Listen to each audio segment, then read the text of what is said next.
नमस्कार बच्चों, मैं doctor Sunita Kanwal, SPC government college Ajmer, associate professor. देखिए बच्चों, आज जो हम वीडियो बनाने जा रहे हैं वो आपके प्रथम वर्ष में भारतीय संस्कृति के मूल आधार जो पेपर है उसमें एक चैप्टर है हिंदू धर्म। तो आज हम लोग चर्चा करेंगे हिंदू धर्म के विषय में कि हिंदू धर्म की विशेषताएं कौन सी हैं।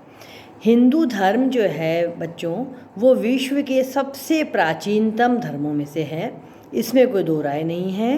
पर इस धर्म में कुछ ऐसी चीज़ें हैं जो इसे और धर्मों से बिल्कुल डिफरेंट करती हैं, बिल्कुल अलग करती हैं। जैसे कि देखिए, अब आप देखिए कि जो ये धर्म है, इस धर्म का कोई एक शास्त्र नहीं है। बहुत सारी किताबें हैं जिनमें से हम इस धर्म को पढ़ सकते हैं और वो किताबें जो हैं वो इस धर्म को धार्मिक आधार प्रदान करती हैं। तो हुई ये तो एक बात कि हिंदू धर्म कोई एक, इसके लिए कोई एक ऐसा नहीं है कि एक किताब है उसी में हिंदू धर्म है। शास्त्रों में बहुत सारी धर्म की बातें हैं। अच्छा, अब इस धर्म का सबसे बड़ी बात ये है कि ये विश्व का सबसे बड़ा धर्म है। हिंदू धर्म विश्व का सबसे बड़ा धर्म है। क्रिश्चियन और इस्लाम के बाद तीसरा धर्म है। 90% हिंदू जो है वो हिंदुस्तान में रहते हैं। अब यह है कि ऋग्वेद का प्रसार केवल कई वर्षों तक मौखिक रूप से ही होता रहा था। उसमें हिंदू धर्म की बहुत सारी बातें हैं और यहाँ पर 108 नंबर को पवित्र नंबर माना जाता है। तभी जो हिंदू धर्म में जो हमारे बड़े बुजुर्ग जो माला फेरते हैं उस माला में कितने मोती होते हैं? 108 मोती होते हैं।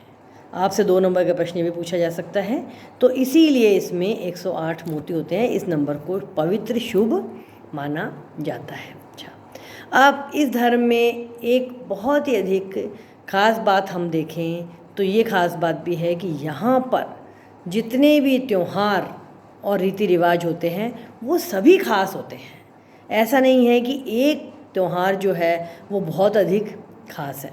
हम सब त्योहारों का क्या है, सब त्योहारों का अपना अलग अलग महत्व है। कई दफ़ा ऐसा भी हो जाता है कि शैव वैष्णव सब अपना अलग अलग धर्म मना रहे हैं, त्यौहार मना रहे हैं, लेकिन सब त्योहारों की यहाँ पर समान महत्ता जाहिर होती है। अब देखिए, एक ख़ास बात ये भी है कि मंदिर जाने का, वैसे तो मंदिर जो है वो 2 समय पर खुलता है, इसमें कोई शक नहीं है, लेकिन फिर भी मंदिर जाने का ऐसा कोई इतना निश्चित समय नहीं है। कोई 5 बजे उठ के भी मंदिर जा सकता है, कोई 10 बजे भी मंदिर जाता है, कोई 11 बजे भी मंदिर जाता है ना। तो इसलिए यहाँ पर ये जाने का कोई विशेष समय नहीं है। और आप देखिए कि ख़ास बात ये है कि इस धर्म में एक बात और भी है कि जो धर्म को नहीं मानता है, जो मतलब ईश्वर को नहीं मानता है, और क्या कहते हैं उसको, नास्तिक, है ना, ईश्वर को नहीं मानता है, नास्तिक है, उसको भी यहाँ पर कोई ऐसी बात नहीं है कि उसको किसी ख़राब नज़र से देखा जाता हो। अगर कोई मानता है धर्म को और कोई नहीं मानता है, उसमें कोई लोगों के, हमारी संस्कृति में किसी के कोई फ़र्क नहीं पड़ता है कौन धर्म को मान रहा है और कौन धर्म को नहीं मान रहा है। अच्छा, अब यहाँ इसके अलावा जो जगराता शब्द है, जगराता शब्द जो है वो जगन्नाथ से लिया गया है। जगराता शब्द जगन्नाथ की जो तीर्थ यात्रा होती है पुरी में, उससे लिया गया है। और यहाँ पर सभी देवी देवताओं की संख्या जो है वो एक समान है, और यहाँ पर सभी देवी देवताओं की संख्या जो है एक समान है। और ऐसा कुछ नहीं है कोई किसी देवी देवता को मानता है और कोई किसी देवी देवता को मानता है। इसमें कोई किसी के इस चीज़ का किसी दूसरे के कोई भी फ़र्क नहीं पड़ता है। अब बच्चों, अब हम ये देखते हैं कि इस टॉपिक में आपके मॉडल क्वेश्चंस कौन कौन से पूछे जा सकते हैं। मॉडल क्वेश्चंस में सबसे पहले तो आपसे पूछ सकते हैं, नास्तिकता का अर्थ बताइए। नास्तिकता का अर्थ बताइए।